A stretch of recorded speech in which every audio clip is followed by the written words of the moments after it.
chez Photosol, des ventes petites installations et toitures, et Quentin sur le développement des projets agrivoltaïques. Donc une table ronde sur le thème de « Ils ont sauté le pas de l'agrivoltaïsme » avec pour objectif de mieux comprendre comment on va s'investir dans un projet agrivoltaïque, à la fois pour le développeur, mais aussi côté agriculteur. Comme vous le savez, l'agrivoltaïsme, ça fait du coup maintenant presque 15 ans que ça se développe très fortement. Chez Photosol, on a été créé en 2008 et on a suivi cette dynamique depuis le début. Aujourd'hui, c'est plus d'une vingtaine de parcs agrivoltaïques en exploitation, plus de 150 projets agrivoltaïques en développement à différents stades. Et c'est aussi une centaine de toitures, de projets de toiture réalisés et plus de 300 en développement. Donc nous sommes un acteur majeur et du photovoltaïque en partenariat avec le secteur agricole, notamment depuis, je dirais, quelques années où la dynamique est très forte. Donc aujourd'hui, on va du coup se concentrer sur notamment un projet en particulier en partenariat avec Pierre, éleveur ovin, comme je disais. Pierre, peux-tu pour démarrer nous présenter ton exploitation et son fonctionnement ? Bonjour, donc je suis Pierre Crugnot. Du coup, je suis troisième génération à être éleveur ovin sur notre exploitation familiale. Je suis installé depuis le 1er janvier 2016 et je suis double actif. Je travaille chez un semencier en parallèle. Donc sur la ferme, nous avons 300 brebis sur 70 hectares de prairies. Je suis déjà en contrat avec Photosol sur une centrale solaire à 12 km de la ferme où je pâture 15 hectares de prairies sous panneaux solaires. Sur le fonctionnement de la ferme, on est donc 100% pâturage. J'ai un système de pâturage tournant dynamique pour optimiser ma production d'herbe. Et en parallèle, j'utilise le bois des haies pour faire de la valorisation énergétique, pour alimenter les chaufferies collectives. Et j'essaye d'optimiser voilà, tout ce que j'ai déjà sur ma ferme qui permet en fait de valoriser et d'optimiser son fonctionnement. Très bien, très intéressant. Effectivement, du coup, vous êtes intéressé au photovoltaïque depuis plusieurs années maintenant. Et justement, on aimerait comprendre, savoir ce qui vous a amené à vous intéresser au photovoltaïque. Eh bien, d'abord, c'était surtout pour répondre à une problématique des aléas climatiques. Voilà, on voit bien depuis ces dernières années les étés qui sont de plus en plus difficiles à passer lorsqu'on a un système 100% pâturage. Et donc, ce que j'ai pu tester déjà avec la centrale de Lézigné, c'est que malgré tout, l'herbe elle reste verte sous les panneaux, hein, c'est l'avantage. Donc ça, c'est un réel point positif. Et puis ça permet aussi de valoriser des parcelles qui sont assez compliquées d'exploiter. En l'occurrence, nous on est sur des sols 100% argileux, entre 1 et 6 mètres de profondeur, donc c'est très très humide l'hiver, c'est très séchant l'été. Donc l'énorme intérêt avec les panneaux, c'est de lisser en fait mon calendrier de pâturage et valoriser l'herbe en fait au maximum sur les 12 mois de l'année. Très bien. Du coup, vous avez ce projet agrivoltaïque, mais vous avez aussi un deuxième projet en bâtiment toiture. Expliquez-nous ce qu'est ce projet en particulier et comment il est venu se greffer à ce projet agrivoltaïque. Donc du coup, le bâtiment, dans la réflexion, il est venu naturellement, à savoir, quitte à faire un projet d'agri-PV pour valoriser les prairies, ça voulait dire aussi derrière augmenter le cheptel parce que la demande est là et en France on manque énormément d'agneaux, donc l'idée c'est de répondre présent. Et pour ce faire en fait, pour améliorer mes conditions de travail où j'ai des anciens bâtiments, la génération de mes parents, du coup j'ai besoin d'avoir quelque chose de plus moderne, qui soit un peu plus attractif, un peu plus agréable à travailler. Et du coup, tout naturellement, Photosol a la possibilité de construire des bâtiments avec panneaux solaires. Donc, naturellement, j'ai décidé de travailler avec vous pour mener tous ces projets ensemble. Très intéressant, merci. On va passer du coup à Quentin, chef de projet agrivoltaïque chez Photosol. L'objectif est pour nous effectivement de mieux comprendre comment vous travaillez avec les agriculteurs, comment tu travailles avec les agriculteurs, Quentin, et quel est ton rôle en tant que chef de projet ? Merci Cyril. Alors moi, mon rôle en tant que chef de projet chez Photosol, c'est d'accompagner les exploitants dans l'ensemble de la vie de développement du projet agrivoltaïque. Donc ça passe par l'ensemble de la construction des études réglementaires qui sont aujourd'hui nécessaires et demandées par l'administration pour justifier du caractère agricole du projet. Donc ça passe avec Pierre notamment, on a travaillé avec un bureau d'études pour réaliser l'étude préalable agricole qui mesure l'impact du projet à l'échelle du territoire. Également l'étude technico-économique qui permet de montrer l'impact économique à l'échelle de l'exploitation et montrer comment celle-ci va pouvoir évoluer dans le temps, notamment avec le pâturage tournant dynamique qu'on a dû intégrer à l'implantation du projet, avec la position des portails pour que le projet soit vraiment très facile à utiliser et que le bien-être de l'éleveur au quotidien sur l'installation soit respecté. Ça passe également aussi par les pratiques, donc la mise en place des clôtures pour maintenir le pâturage tournant dynamique et le déplacement des animaux sur l'installation dans le futur. Ça passe également par la notice agrivoltaïque, qui est un nouveau document réglementaire qui permet de justifier que le projet agrivoltaïque va permettre de répondre et apporter des services à l'exploitation agricole et répond aux différents seuils imposés par la réglementation, avec le taux de couverture notamment et la production agricole qui doit rester significative sur l'exploitation. Tout ceci, donc je travaille aujourd'hui avec une équipe projet, donc notamment une personne qui s'occupe de développement, qui a elle suivi plutôt la partie environnementale, parce que c'est un élément très important aujourd'hui pour les projets. On vient mesurer l'environnement initial du projet et on vient implanter l'installation. Donc au final, c'est l'implantation qui vient s'adapter à son environnement et non l'inverse. C'est un point qui est très important, notamment dans le cas du projet de Pierre, où il y avait des zones humides avec de la flore qu'on a dû éviter. Et du coup, voilà, on a étudié l'ensemble de l'exploitation pour au final venir s'installer sur une vingtaine d'hectares, mais sur les hectares où il y avait le moins d'impacts environnementaux. Et le dernier point, donc, c'est aussi le travail avec l'administration et la concertation avec les parties prenantes du territoire. Donc on a rencontré notamment le conseil municipal, les intercommunalités, les riverains à l'occasion d'une petite journée porte à porte où on a été leur présenter le projet. On a rencontré également la chambre d'agriculture qui est venue faire l'audit agrivoltaïque sur l'exploitation, qui nous a permis de retravailler certains points et d'améliorer, d'aller plus loin dans le projet, notamment sur les suivis réglementaires qui seront à mettre en place.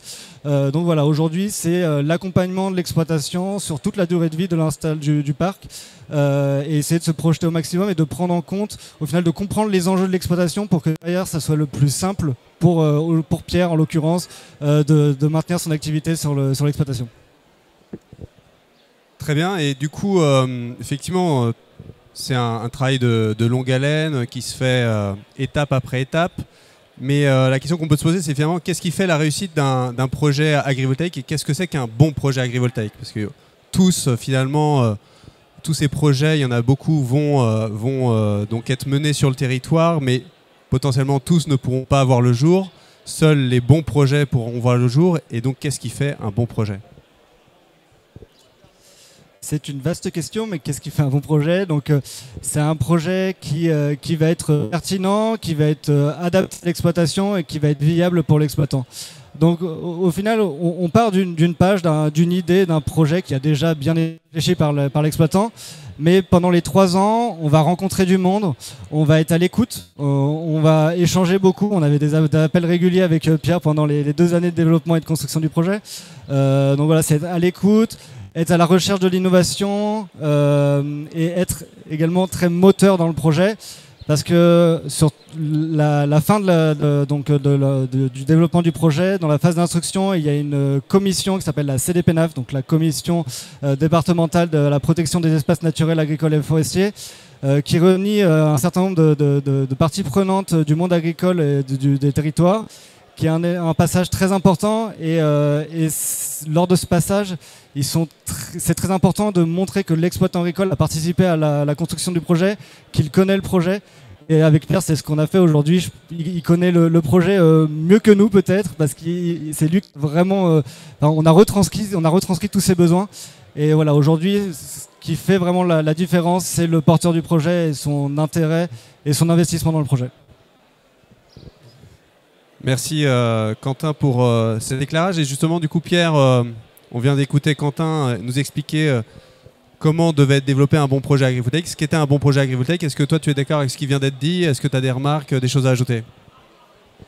Bah, effectivement, ce que disait Quentin sur la partie communication, c'est l'essentiel en fait pour la bonne réussite.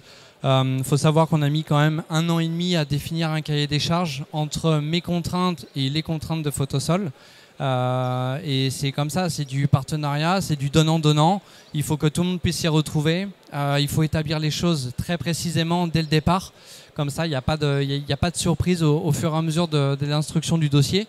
Il y a déjà pas mal d'aléas en cours de chemin, donc il faut essayer de cadrer et parer au plus possible. Et effectivement, la bonne réussite, ça va être aussi l'agriculteur qui va s'impliquer dans le projet. Il faut qu'il le vive, ce projet. Faut que ça vienne et il faut qu'il se sente très moteur et que derrière, pour lui, en fait, il ait une vision sur le long terme parce que c'est quelque chose qui est quand même, c'est une infrastructure qui est long à mettre en place, qui est coûteuse. Donc, il faut que l'entreprise et que le chef d'entreprise, donc l'exploitant, il faut qu'il ait une vision sur le long terme de son business pour savoir, ok, moi, si je veux ça, c'est que derrière, je veux pérenniser sur très longtemps. Ça passe aussi par une volonté de vouloir transmettre une entreprise qui est fiable, avec un système qui est déjà bien implanté, qui a été déjà bien calculé, bien raisonné. Donc tout ça mis bout à bout fait qu'effectivement, on met toutes nos chances de notre côté et on espère bien évidemment que ça va aller le plus loin possible. Effectivement, très gros projet, beaucoup d'investissements. On sent effectivement qu'au-delà du projet en tant que tel, photovoltaïque, agrivoltaïque, c'est clairement un projet d'exploitation, un projet de vie presque derrière. Et c'est ce qui rend aussi ces projets hyper intéressants. Il faut que ça le reste parce que vu le temps que ça dure, il faut que l'intérêt soit toujours vif tout au long de ce projet-là ou tout au long des années. Revenons au projet en toiture, du coup, bâtiment toiture qui est venu se greffer en même temps ou un peu après cette réflexion sur le projet agrivoltaïque. Donc ce projet, on en a parlé brièvement tout à l'heure. Est-ce que vous pouvez réexpliquer comment il s'intègre et ce qu'il va vous permettre de faire? Donc l'idée de ce bâtiment, c'est de pouvoir en fait absorber l'accroissement du cheptel de manière confortable. Donc là, c'est des anciens bâtiments, c'est pas très ergonomique, il y a beaucoup de choses manuelles, donc avec porte de charge, etc. Voilà, c'est pas sur le long terme, c'est pas viable. Donc l'idée, c'est d'intégrer un nouveau bâtiment, profiter de la possibilité avec Photosol d'avoir quelque chose avec des panneaux solaires. Bon, ça c'est le côté production d'énergie qui pour moi est très important. Et puis ça permet de rester attractif. Le but du jeu, bien évidemment, sur cette exploitation, c'est de revenir à temps plein sur la ferme. Le souhait d'être à temps plein, c'est aussi de pouvoir avoir des apprentis, de pouvoir avoir des jeunes, former des jeunes. La filière ovine aujourd'hui a énormément besoin de recruter. Donc c'est le moment, c'est l'énorme possibilité qu'on a nous, c'est l'énorme chance, c'est l'opportunité qui s'offre à nous éleveurs, d'avoir une vitrine, de présenter quelque chose d'intéressant, de donner envie aux jeunes. Donc voilà, c'est pour ces raisons que le projet bâtiment s'est aussi inscrit et que voilà, on rentre dans la ferme, on a un beau effet waouh et que ça donne envie d'y rester, quoi. Et il faut garder l'attractivité du secteur agricole pour attirer les talents. Jean-Baptiste, du coup, directeur des ventes chez Photosol, donc toiture et petites installations. Est-ce que tu peux nous expliquer le projet de Pierre sur cette partie toiture et puis son modèle technique, son modèle économique? Bonjour tout le monde. Donc, pour Pierre, son projet consiste en la mise à disposition de 2 bâtiments. L'un qui est spécialisé pour la bergerie et l'autre pour le stockage multiple. L'avantage qu'on va apporter à Pierre, c'est qu'en fait, ces 2 bâtiments sont différents. Donc on va mener une approche technique différente où il y en a un qui est vraiment spécialisé avec les dimensions que souhaite Pierre pour l'ovin et l'autre pour le stockage multiple avec des largeurs de travée, un passage plus large. Donc ce qui permet vraiment de faire du cas par cas par rapport à ces projets. Voilà. Sur le plan économique, il est vrai qu'aujourd'hui, la mise à disposition des bâtiments avec des tarifs de rachat qui ont baissé, ça ne permet pas de financer l'intégralité du bâtiment. Cependant, l'avantage qu'on a chez Photosol, c'est de pouvoir jumeler 2 projets, donc agrivoltaïque et toiture, bâtiment, etc., pour avoir une approche financière globale et pouvoir financer dans certains cas l'intégralité du reste à charge, donc l'intégralité du bâtiment pour l'agriculteur. Voilà. Donc on peut effectivement, c'est des projets qui sont liés, qu'il faut réfléchir de manière globale, tu l'as dit. Est-ce que ce sont des projets que vous développez beaucoup encore, les agriculteurs? Est-ce qu'il y a d'autres modèles plébiscités chez eux, par eux?